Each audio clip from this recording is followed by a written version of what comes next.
¿Veis la siguiente?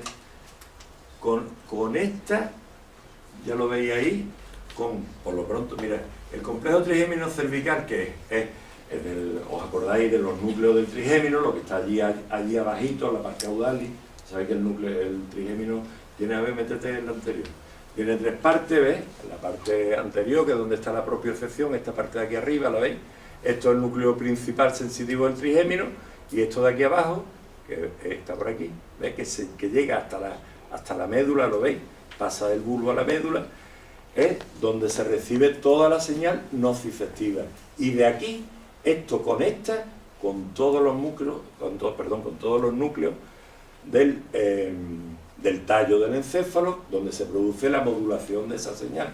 Porque a una persona le duele unos días la cabeza y otros no, porque a una persona con la regla se le dispara, ¿os dais cuenta? Porque a una persona el estrés le dispara el dolor de cabeza, o porque aquí es donde se modula. Entonces, los núcleos sobre todo los núcleos parasimpáticos craneales, donde se producen los reflejos autonómicos, se produce con el resto de los pares craneales, eso lo sabemos. Por ejemplo, el reflejo corneal, te metes el dedo en el ojo, pues tú cierras y vas de trigémino a facial, o vas del reflejo nauseoso al vago, al glosofaringeo y al vago. El nasal te tiran te hacen cosquillas en la nariz y haces así, ¿no? Al facial. ¿Os dais cuenta? O sea, el trigémino está conectado con todos los músculos, con todos los núcleos del tallo encefálico, y luego, evidentemente, sube en formar al corteza cerebral, ¿vale? Y aquí, a la corteza sensitiva, que es bien, la siguiente. Esto es para que os hagáis cuenta de lo que pasa aquí. Bueno, lógicamente, una radiografía pues, nos ayuda a diagnosticar esto. Fijaros, por ejemplo, aquí no hay terceros molares, pero veis aquí el tocho, ¿ves? Del tubérculo retromolar que hay, donde estaba el tercer molar, y esto produce, aquí no se ve la radiografía, lógicamente, porque esto es un plano y está de lado, ¿no? O sea, hay que meter el dedo para saber si hay espacio o no. Vale, pero fijaros aquí, por ejemplo, que eso lo tenéis que observar. Mirad la coronoide, hasta dónde llega. ¿La veis? Mira, te sube hacia arriba, cuando lo normal es que la coronoide se quede por aquí a este nivel. Ojo con la hipertrofia de coronoide, que da muchísima sintomatología. ¿Lo veis o no? Aquí, fijaros el cóndilo, fijaros que bien se ve aquí, ¿ves? La altura de la eminencia en un lado y en otro, ¿lo veis? Más alto en el lado habitual de masticación. Bien, simplemente eso, que os fijéis en todas las cosas, la radiografía. Veis aquí, por ejemplo, esta persona tenía una cefalea tensional y estaba producida por un golpe al pasar. Esto de aquí, de la hipertrofia de coronoide, no es nuestro, eso lo describió Testi, viene en los libros de anatomía. Nosotros estudiamos el Ors-Yorka y el Testi, el Altair. En el Testi, el que tenga curiosidad verá que está descrita como la enfermedad de Jakob, que la coronoide, al salir por el agujero cigomático, golpea y hace una neoarticulación ahí. Y esto está descrito en 1930 y tanto, por Testi. Bueno, esto viene de antiguo ya. Venga, siguiente. El síndrome de boca ardiente, lo hemos puesto aquí aparte porque es muy interesante. ¿Qué es lo que pasa? Fíjate, la boca ardiente dicen que es la enfermedad del hombre moderno. No sé si habéis conocido a alguien con síndrome de boca ardiente, gente que ni lo suena, ¿no? Síndrome de boca ardiente. Bueno, vosotros sí que lo habéis estudiado, evidentemente, pero lo digo al público en general. Dices, boca ardiente, ¿eso qué? Parece que es una chica con un tío con, en fin, no sé cuál. En fin. Es una sensación de quemazón o de picor localizada por lo general en la punta y laterales de la lengua.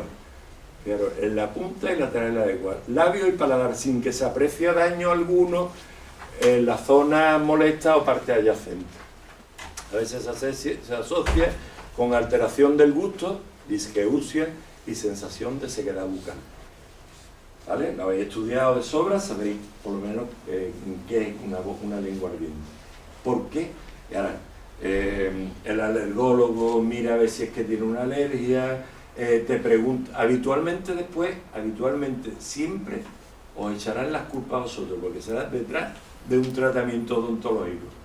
Esto ha sido desde el otro día que usted me abrió y ahora vengo que me duele la lengua, me pica, me escuece, o le ponéis una prótesis y os dice, tengo la boca estropajosa, seca, y me escuece la lengua, y tú dices, ¿usted qué tiene que ver?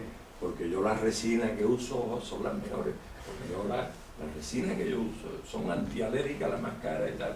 Es imposible porque no sé si os ha pasado a alguno de vosotros, la lengua ardiente a raíz de una prótesis. ¿Qué es lo que pasa aquí? Fijaros. ¿Qué nervio nos encontramos que pasa en ese sitio donde golpea la mandíbula contra el maxilar? Fijaros. Aquí tenemos la rama mandibular, que después da una rama que se mete por aquí. Esta no nos interesa, el alveolar, el nervio alveolar. Pero mira, por aquí delante hay una ramita que es el nervio lingual. ¿Lo veis ahí? Al nervio lingual que se le une aquí la cuerda del tímpano, que este nervio, que viene del facial, hay que conocerlo. Y hay que conocer qué lleva este nervio en general. Lleva, por un lado, por el trigémino, ¿lo veis lleva la sensibilidad general, térmica, dolorosa, lo que lleva el trigémino, ¿vale? Pero a la cuerda del tímpano que se le une, viene del facial y se une, fijaros. Esta es la cuerda del tímpano, ¿lo veis? Se está uniendo al facial. ¿Lo veis aquí? Ah, perdón. Este es el facial del que salen la cuerda del tímpano, una vez que ha salido del hueso temporal, que está aquí, veis la rodilla del facial, y aquí tenemos la cuerda del tímpano. Y esto, aquí a este nivel, es donde se golpea, en el síndrome de lengua ardiente. ¿Qué es lo que hay aquí? Fijaros, por un lado, del núcleo salivar superior, este parasimpático motor de las glándulas submaxilar, sublingual, y de las glándulas nasales y palatinas, y de las glándulas lagrimales. ¿Lo veis?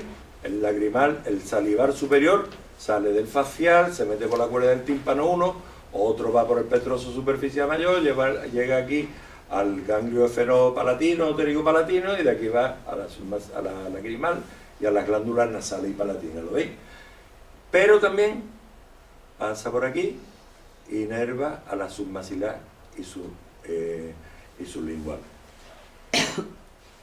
Cuando hay lengua ardiente, habitualmente, no siempre, y algunas veces solo este síntoma, nos encontramos con boca seca. Por esto es facilísimo, está aquí contundido, deja de funcionar esto. ¿Veis? ¿Qué más hay aquí? Por otro lado, del núcleo solitario, llega a través del tracto solitario, se mete el facial, lo mismo, entra por aquí. ¿Quién recoge la sensibilidad gustativa de los 2/3 anteriores de la lengua? El facial, que llega a través de la cuerda del tímpano al tracto solitario, ¿lo veis? De los 2/3 anteriores de la lengua. ¿Os acordáis cómo estaban distribuidas las glándulas, las papilas gustativas? ¿Os acordáis de la distribución? La mayor cantidad de papilas gustativas, ¿dónde estaban? En la puntita de la lengua, ¿no? Menos cantidad en los laterales y mucho menos alrededor de la mucosa interna del labio. ¿Veis? Y de los 2/3 anteriores de la lengua, del facial, de los 2/3 posteriores del glosofaríngeo, del noveno, pero de los 2/3 del facial, ¿vale? De los 2/3 posteriores del glosofaríngeo. ¿Qué? Del tercio posterior, sí, ¿verdad? Tengo aquí el apuntador, perfecto. Bien, es un lasus lingüe, nunca mejor dicho. Bien. Siguiente. No, perdón, al revés. Por lo tanto, ¿entendéis por qué se producen los síntomas de la lengua ardiente? Golpeamos aquí y la sensibilidad gustativa de los 2/3 anteriores de la lengua se transforma en sensación dolorosa. No sabemos por qué. No sabemos por qué esa irritación a este nivel del nervio lingual, por los métodos que sea, se transforma en dolorosa, ¿vale? ¿Por qué lo sabemos? Porque quitamos el CAT y desaparece la lengua ardiente. Más fácil, imposible. Quitas el CAT, algunas veces coges la prótesis, le quitas el reborde alveolar, el faldón posterior, y la lengua ardiente se le mejora o se le quita. O alguna vez se le trata el CAT, como hay que tratárselo, de muchas formas, poniéndole la aparatología necesaria, y le desaparece. ¿Lo veis? Bien. Siguiente, los sintomatológicos nos va a hablar el doctor Alfonso Rodríguez ahora mismo ya. Y el tratamiento, ¿en qué consiste? Pues evidentemente postural y de hábito. Si nosotros nos encontramos una persona que duerme de lado, tal como habíamos hablado hoy, pues hay que decirle que no duerma de lado, eso es postural. Si se come las uñas, ¿qué es lo que hace? O come pipa o mastica chicle, ¿qué es lo que hace? Pues golpearse. ¿Entiendes? Son postural y de hábitos. Una serie viene, en la página nuestra vienen todas estas cositas. Evitar hábitos protrusivos, que ahora los vais a ver, fumar, comerse las uñas, jugar esto, ¿vale?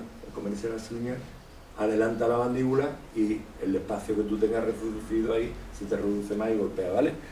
No apoyar la cabeza sobre la mano, esta gente que está con la mandíbula para acá, pues hace daño, ¿lo veis? El equilibrado oclusal, fundamental, el tallado selectivo, según la sistemática del doctor Larena Avellaneda, es la que hacemos nosotros.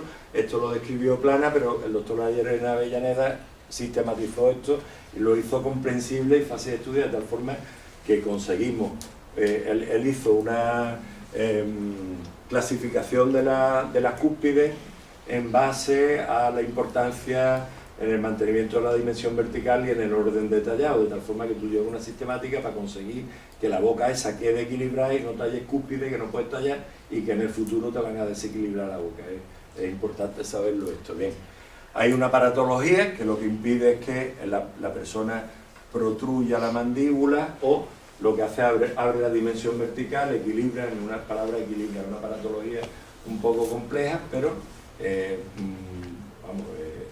se estudia y se hace y funciona en el CAT. Y luego la cirugía de CAT, que evidentemente, luego el doctor José Luis nos va a contar qué es lo que hace y cómo lo hace, ¿vale? Y bien, ¿qué más? Bueno, del tratamiento postural, bueno, ya veis aquí. Estas son las posturas que no deben de hacerse. Sí, la persona que pone la mano, esto es muy típico.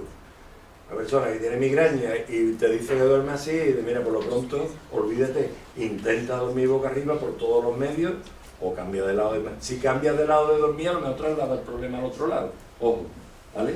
Ahora tiene un cable bilateral, y más exagerado en este lado, porque duerme en este lado, si lo pones a dormir del otro, le traslada el problema, ¿lo veis? Y, bueno, los hábitos, ¿no? Comer pipa, apoyarse, chicle, pipa, el dormir con el WhatsApp, todo lo que te hace flexiona la cabeza, te hace protrusión mandibular, lo veis, ¿no? Bien, siguiente. Este es un tipo de es que no se ve bien, esto es un equiplano, ¿veis? Un aparatito que lleva un plano aquí que hace que abra la dimensión vertical, las muelas entran en su sitio, la boca se equilibra y al abrir la dimensión vertical pues consigue que la mandíbula no toque ahí. ¿Y qué más? Pues nada más. Bien. Ahora el doctor Alfonso Rodríguez, que es otorrino, es jefe de otorrino del Hospital Militar de San Carlos, que tiene un prestigioso otorrino gaditano que tiene muchísimos años de experiencia, nos va a contar cuál es el paciente de CAT en la consulta del otorrino. Después el doctor José Luis le explicará cómo se hace la cirugía. Tendremos un descansito, el que se quiera ir, pues que se vaya, porque tiene que quedar viendo lo de la duquesa, los que tengáis interés. Luego vamos a hacer un turnito de preguntas y nos preguntáis lo que queráis, ¿vale? Incluso si hay alguien que crea que tenga esta patología y quiere que los probemos, tenemos ahí guantes y todo, y lo vamos a hacer, ¿vale? Para que os vayáis sabiendo exactamente dónde hay que meter el dedito y cómo palparlo, ¿vale? Bien, pues venga, gracias al doctor Alfonso. Toma usted. Don Alfonso. Bueno, pues buenas noches a todos. Muchas gracias, Salvador, por invitarme.